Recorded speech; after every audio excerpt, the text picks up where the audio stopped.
So leave it to DanMachi to return, with basically Belle potentially getting dead, offed, sayonara, no longer being a part of the show.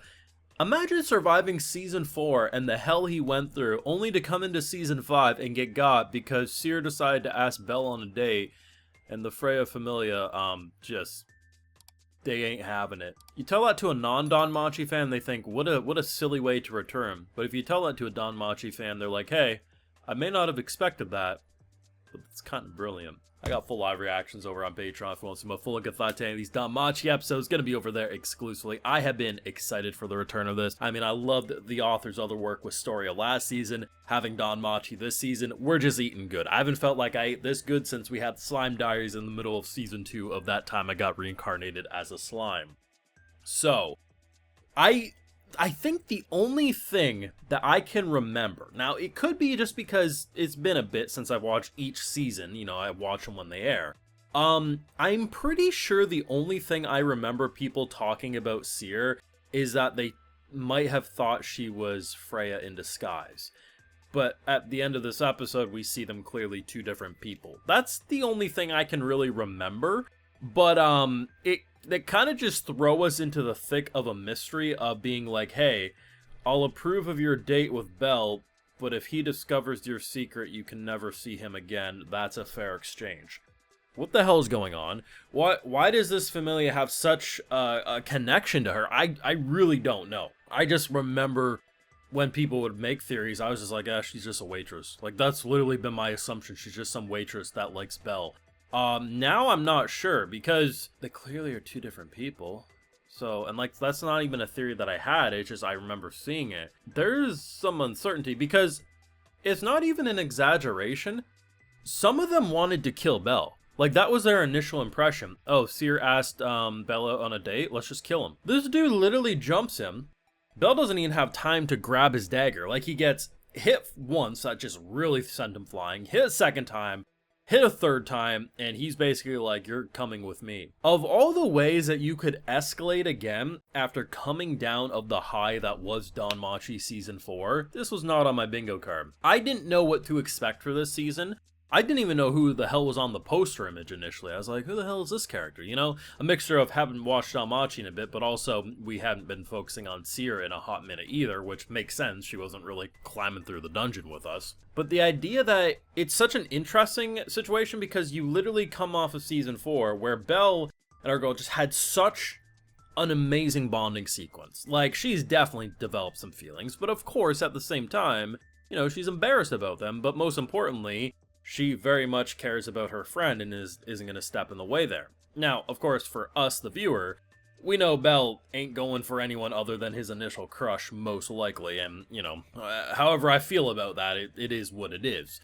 But I like the idea that, despite it being a very silly, simple episode for the most part, it flew by. It just, for some fans, they're going to say, oh, this wasn't that exciting of a return, blah, blah, blah. But for me, it absolutely was. Like, I came off of Season 4 seeing the absolute maximum level of despair I think you could throw characters into, because they just kept going further and further down the rabbit hole of death. To come into this season, after them leveling up, surviving hell, yeah, I just kind of wanted a chill episode, to be honest. Even though we've had the gap between seasons, you know, as a viewer, for the characters, it's probably only been a couple of weeks. Like, they deserve to just do a different type of arc. We don't need to throw them initially into death the same way. So by being a little silly with it, having Hestia call everyone what's her name, and basically the group collectively trying to figure out if they need to strangle a fool. Like, the fact that you get one of the most powerful messengers known to man that you could get to deliver a love letter. It is objectively silly and just ridiculous to even think that happened. But it is so freaking on point for DanMachi and some of the dynamics that we've seen up to this point that I wouldn't have it any other way. Now, we do need to discuss the elephant in the room, and that's that ending song. There was a couple of shots within the episode that I thought to myself, hey, props to DanMachi, we're at Season 5 now. If you need to throw in a few extra shots to sell some Blu-rays, you go ahead. It is not an exaggeration to say this might be the most shameless ending song of the entire year. The entire song is just Freya. It starts at her feet, and boy, I guess if you're a feet fan, you're gonna get a lot of feet. And then it'll show her face, and then her thigh. It's just her seductively, like, going up her body. And she already wears barely any clothing to begin with. It's like we were watching soft pornography and it was the intro to the movie. I swear to God. Like, it's not like it's the most intense thing I've ever seen, but it's how boldly, like, there's no subtle in-between there. There's no hidden meanings. It's just her rocking her body. And I'm like, DanMachi, you ain't sly, my boys.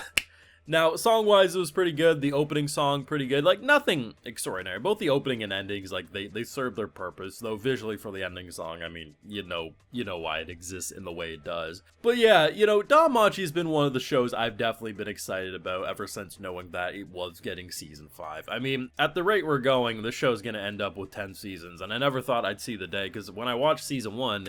You know, Season 1 came out in a time where a lot of anime, even if they were popular, didn't get sequels. Now we're in the time where the lowest of the low will get a sequel, and most popular things are getting full adaptations these days. I definitely suspect DanMachi is in the realm of full adaptation. I don't even think that's a hot take. Sometimes we might need to wait a couple extra years, depending on material, if we get too close, this, that, and the third, but I mean, at the end of the day, DanMachi, we're at Season 5 now. We're absolutely getting the full thing told. I don't see any other way around it. Definitely excited about the Seer stuff. Freya combination, I mean, I don't know. I really don't even have a prediction.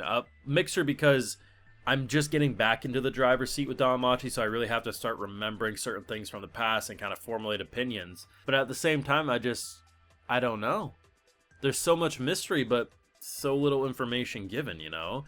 So basically, who the hell is Seer, and why the hell is she getting our boy almost killed because she wants to go on a date? Poor Belle, though, man. Like, he's pretty much like, it's gotta be a date, but at the same time, I'm willing to being bamboozled. But it's like, what do I do in either situation? My boy literally survives Satan's laboratory only to come back up to the surface and get killed by the women.